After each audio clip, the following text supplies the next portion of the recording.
começa a desenvolver leis que favoreçam, aonde que levam um sucateamento dos trabalhadores, né? Onde o cara tem que parar de trabalhar parar de trabalhar e ganhar conforme o seu trabalho se desenvolve, para ele vender a sua força de trabalho, né? Em troca já de uma grana inicial, né? Que entra a questão do trabalho assalariado, né? Que aí eu acho que entra muito bem aí nessa questão de revolução industrial, porque a Inglaterra é o campo perfeito para isso, né?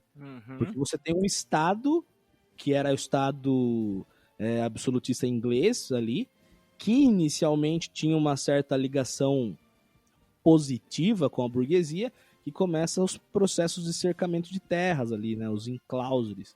Ou seja, você morava no campo lá, suavão, 200 anos a família morando ali, aí de repente o governo chega, obviamente que não era nem um pouco educado, os caras estavam pouco se fudendo, sai daí só, né? Expulsando os trabalhadores. O governo chegava e falava assim pra você, então, cara, preciso da documentação na sua casa aí, só pra regulamentar uma parada aqui. Que documentação, cara?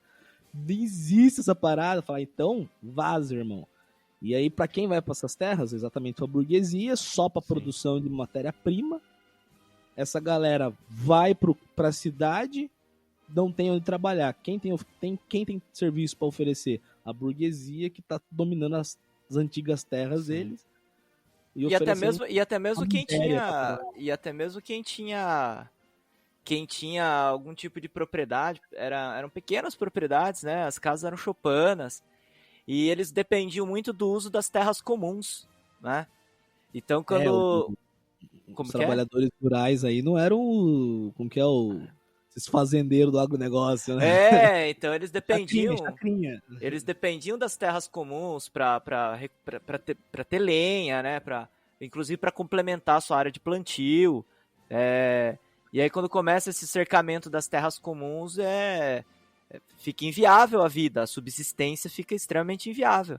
E a questão da exploração das riquezas da terra para produzir ferro, fazer máquinas, né? E tudo mais. Sim. E é incrível que, assim, para concluir, parece não, foi muito bem orquestrado, e muito, muito bem orquestrado mesmo, porque, inclusive, algumas terras na Inglaterra, terras comuns, né, ou terras adquiridas por esses grandes proprietários, uma parte delas era transformada em cercamento, né, para abrigar os rebanhos de ovelha, né, que iam fornecer lã para a indústria têxtil que estava surgindo nas cidades. Mas uma outra parte era cercada e transformada em campos de caça, né, em bosques de caça, justamente porque a ideia era espoliar os camponeses para que eles não tivessem acesso à terra. E então, assim, o circuito era muito fechado, extremamente fechado. Sim, e é uma relação de você incutir o outro, né, essa coisificação do outro, é um desrespeito total, assim, à condição humana, sabe, um processo humilhante para o ser humano, assim, quando você vê, de fato, colocando um outro ser humano, uma outra classe social, numa relação de desamparo e principalmente ligada a essa servidão. Hoje não foge muito a lógica, assim, você vê, inclusive, nessas relações, nas nossas relações de trabalho, inclusive dentro da escola, né, essa máscara de aparente harmonia, mas que por detrás se estabelece uma relação de manipulação de poder, de pressão e descompressão, de saber apertar as porcas certas para tornar aquele operário produtivo, aquele trabalhador produtivo, né, e também um processo de humilhação do indivíduo ali.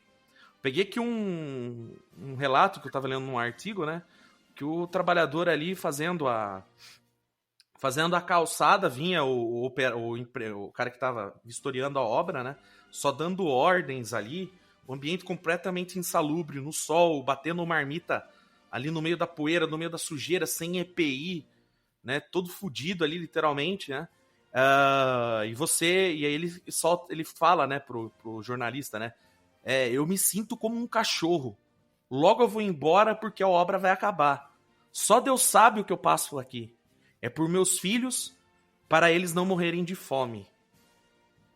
Então é coisa como se fosse uma estrutura, né? Você tem esse trabalho, você incute no outro essa submissão, essa humilhação, depois você faz um jogo de manipulação de poder, tudo isso sobre uma máscara aparente, assim.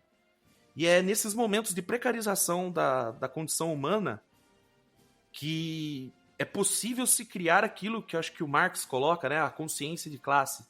De perceber as mesmas condições de vida com os outros indivíduos na qual você convive e ali construir algo além do que esse projeto perverso que a burguesia impõe para o mundo, sabe? Então, acho que, por exemplo, o dia 1º de maio ele é um marco, né? O dia do trabalhador, não do trabalho, o dia do trabalhador. Se tem um dia, um mês que a gente pode chamar de nosso, é o maio, né? Maio, nosso maio. Porque é algo que nos representa, que marca, né, que dá reconhecimento à existência dos trabalhadores. Fruto e marca, né, um dia de luto e de lutas da morte de 9 anarquistas ali nos Estados Unidos durante uma greve. Então não é dia da festa do trabalho, né? Como muitos sindicatos amarelos aí, pelegos, colocam, né? Então, mas eu acho que é meio por aí essa questão. Por que a minha preocupação enquanto psicanalista é porque o ambiente de trabalho, a sua insalubridade, ele causa danos terríveis à psique humana e principalmente à psique desses trabalhadores. E essas empresas, ao invés de atuarem no sentido de talvez atenuar ou tentar lidar com isso, elas estimulam esse tipo de comportamento, né? Tá desabafando? Não, assim, mas é interessante, porque a gente que é professor, né, também, durante a pandemia a gente acabou dando as voltas com isso, né? Sim. Por exemplo, jornadas exaustivas, a gente perdeu a nossa privacidade, né? Aluno mandando tarefa 11 horas, 1 hora da manhã, coordenador pirando, cobrando, né? Então a gente tem essas jornadas exaustivas, metas abusivas, uma crônica falta de reconhecimento de autonomia por parte dos operários e dos trabalhadores de qualquer área e um excesso de autocobrança, cara, que vai desembocar em determinados transtornos, né? Começa com uma pequena crise de ansiedade, quando você vê, você tá ali no pânico e numa possível crise desenvolvendo uma síndrome de burnout. Ó, temos o próximo candidato aí, hein, Gabriel? Tá vendo? Já dá pra... Bolo sai pra governador, Lula pra presidência, o Gleison sai pra deputado federal. Tá louco, garantido. Cara, eu não só voto como faço campanha. Eu faço campanha, mas não voto. Porque o Gabs é anarquista, louco, né? Tá o Gabs é anarquista, cara. Mas esse lance que o Gleison trouxe da consciência de classe é muito louco, assim, né? Porque, tipo, assim, até retomando um pouco do que o Luquinho e o Tia falaram sobre a questão da Inglaterra, né? A gente tem ali, tipo, a paralelo ao que vocês falaram, a gente tem também o poder do rei mesmo sendo limitado, né? Que a gente pensa Magna Carta, no século XIII, né? A burguesia, ela vai assim, comendo, é o famoso comendo pelas beiradas, né? Em todos os espaços possíveis. E quando a gente pensa no movimento operário durante esse período de Revolução Industrial, e aí puxando já o que o Gleison falou sobre a consciência de classe, a gente tem primeiro movimentos que são movimentos mais pontuais, né? A gente tem, por exemplo, o cartismo, né? Que tipo, era uma pegada mais voltada para direitos trabalhistas em si. A gente tem o ludismo, que envolve os caras entrar nas fábricas e quebrar os rolês. O cartismo é da hora, hein? O ludismo é foda. Então, mas o cartismo era uma expectativa muito alta que a galera queria. Não, o cartismo é o PDT hoje, né? Assim, tipo... E você sabe o que aconteceu com esse movimento aí depois que ele... Sabe o que aconteceu com o movimento ludista depois que acabou? O que, tia? Eles ficaram desiludidos. Nossa.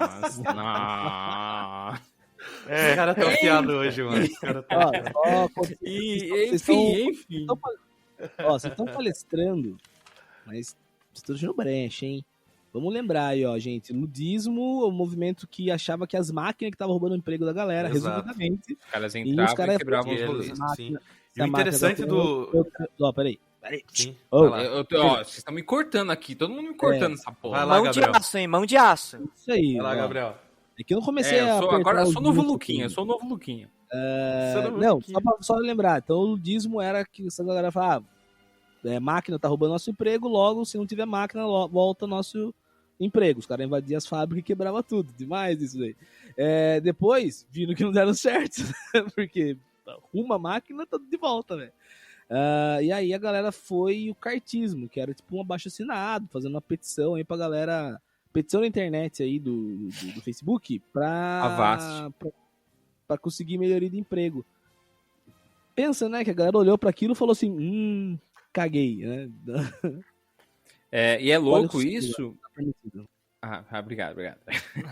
E é louco isso, porque esses movimentos eles começam de forma pontual e daí aos poucos o movimento trabalhista ele adquire o que o Gleison estava falando sobre a questão da consciência de classe, né?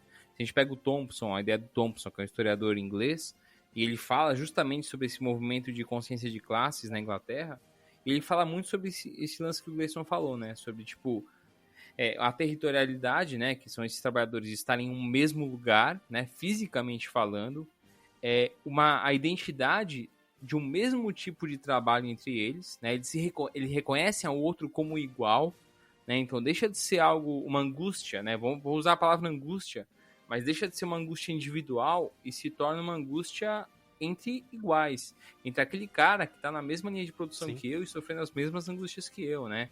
E boa, também Gabriel. O contexto que eles se passam, né? Então deixa de ser uma atuação mais pontual em relação às coisas e passa a se tornar algo mais de uma classe mesmo, né? Uma classe social.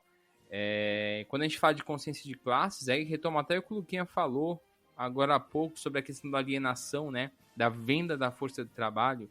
Então entra um processo de identidade não só sobre a condição que eles estão sofrendo, mas também sobre quem eles são, né? Tipo, quem eles são além de um cara, pensando na Inglaterra, Revolução Industrial, né? Mas também fazendo para lá até hoje.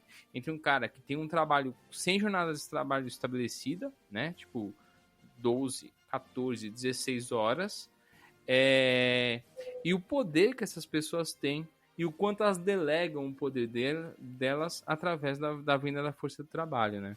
Bom, dentro disso tudo, e como vemos hoje a classe trabalhadora, gente, só para fazer partiu aqui na ideia aqui, como que a gente ainda vê situações, porque assim, né, apesar de ter formação da classe trabalhadora, existe algo que a gente chama de pensamento burguês, né, que existe um conceito que é imposto, né, obviamente que quem está no poder tem essa vantagem de fazer essa propaganda e de começar a introjetar na cabeça da galera que aquela parada do trabalho que é enobrecedor, você não pode parar de trabalhar, você quer ficar rico, então faça por merecer. Você S.A. Uma visão, uma visão o sonho do oprimido se tornar opressor, né? Já dizia Paulo Freire.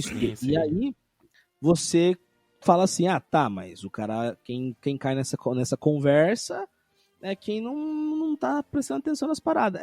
Por isso que aparecem formas de você entreter o povo e formas de precarizar também o conhecimento, ou seja, não investe em educação, sei lá, joga futebol pra galera ali se divertir, né? Então, assim, tem uma frase que tem naquela série lá do professor de filosofia, Merli, que é essencial, né? Que ele fala assim, não investir em educação não é erro de governo, é projeto de governo, né?